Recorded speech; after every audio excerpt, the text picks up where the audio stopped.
আমাদের বাসার আমরা সবাই এই ডিম আলুর চপটা খুবই বেশি পছন্দ করি, কারণ এটা অনেক মুচমুচে আর খুবই খাস্তা টাইপের হয়। আম্মু হচ্ছে ডিম আর আলুটা প্রেসারে সিদ্ধ বসিয়ে দিল, আর এদিকে হচ্ছে ব্যাটার তৈরি করছে। এর মধ্যে আম্মু বেসনের মধ্যে একটু হলুদ মরিচের গুঁড়া দিল সামান্য, আর তারপরে হচ্ছে ম্যাগির যে ম্যাজিক মশলাগুলো পাওয়া যায় ওগুলো দিল। উপরে যে কোটিং হবে ওইটা আসলে আম্মু আগেই মানে ব্যাটারটা আগেই প্রিপেয়ার করে রাখে, পরিমাণ মতো লবণ দিয়ে নিল। দেন শুকনা উপাদানগুলো কি আগে হচ্ছে একটু মিক্স করে নেবে আম্মু।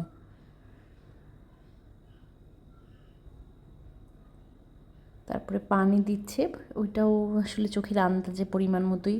আপনারা শুরুতে অল্প অল্প দিবেন, বেশি পানি দিলে আবার বেশি পাতলা হয়ে যেতে পারে। আস্তে আস্তে পানি দেওয়াটাই ভালো, একটু একটু করে পানি দিলে কনসিস্টেন্সিটা আর কি ভালো হয়। পরে হচ্ছে এটার মধ্যে একটা ডিম দিয়ে দিল। ডিম দেওয়ার পর সুন্দর করে এটাকে আবারও মিক্স করতে হবে। এই এই মানে ডিম চপটাতে কিন্তু খুবই অল্প উপকরণ লাগে, কিন্তু এটা খেতে অনেক বেশি মজা হয়। মানে আপনি এটা টেস্ট না করলে বুঝতেই পারবেন না যে এত সহজ উপকরণে এত মজার একটা জিনিস। এই যে আমাদের পিলু, সেও মনোযোগ দিয়ে দেখতেছে কি হচ্ছে।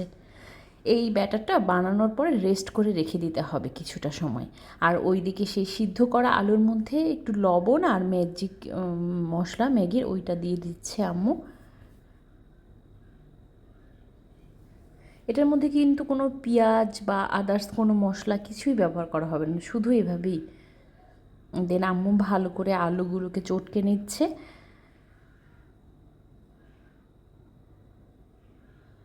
মানে আমরা যেভাবে আলু ভর্তা করি ওই প্রসেসেই। দেন এটা করা হয়ে গেল। আর ওইদিকে কিন্তু ডিম সিদ্ধ করে ছিলে রাখা হয়েছে, ওই ডিমগুলোকে এখন আম্মু কেটে নিবে। আপনারা চাইলে এরকম হাফ করেও ওইটার মধ্যে মানে ওটার উপরে দিয়ে মানে বানাতে পারেন। আমরা হচ্ছে একটা ডিম দিয়ে চারটা মানে চারটা ভাগ করে নিচ্ছিলাম।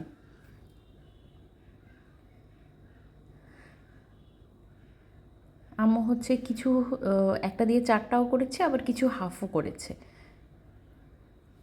আপনাদের কাছে যেটা সুবিধা মনে হয় বা যেই রকম খেতে আপনাদের ভালো লাগবে ওইভাবেই করতে পারেন। তারপরে ডিমটা মাঝখানে রেখে ওই যে আলুর যে উপকরণটা দিয়ে এটাকে কোটিং করে নেওয়া হলো।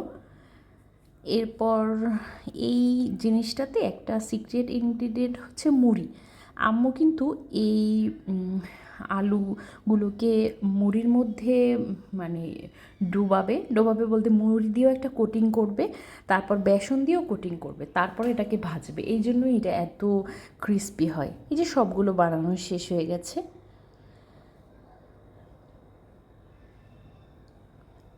আগে থেকে রেডি করা ওই যে মুড়িটাকে শিলপাটায় বেটে রাখা হয়েছে।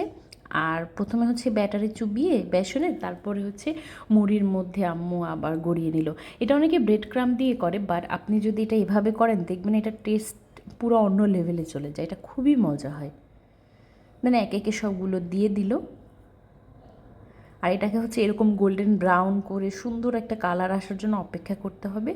এভাবে এপিট উপিট উল্টায় এটাকে ভাজতে হবে যেন ক্রিস্পি হয় জিনিসটা। এটা কিন্তু অনেকক্ষণ ক্রিস্পি থাকে ভাজার পরেও। দেখতে দেখতে মানে একদম কালারটা চেঞ্জ হয়ে গেছে। এরপর আপনার কাঙ্ক্ষিত রঙটা আসলে আপনি উঠিয়ে নিতে পারেন। এই যে আমাদের সেই স্পেশাল মজাদার ডিম চপটা রেডি হয়ে গেছে। আমি তো ভয়েস ওভার দিতে দিতে মনে হচ্ছে আর একবার খাই। এটা খুবই মজা, খুব অল্প উপকরণে আপনারা এটা ট্রাই করে দেখতে পারেন, এটা খুবই মজা হবে।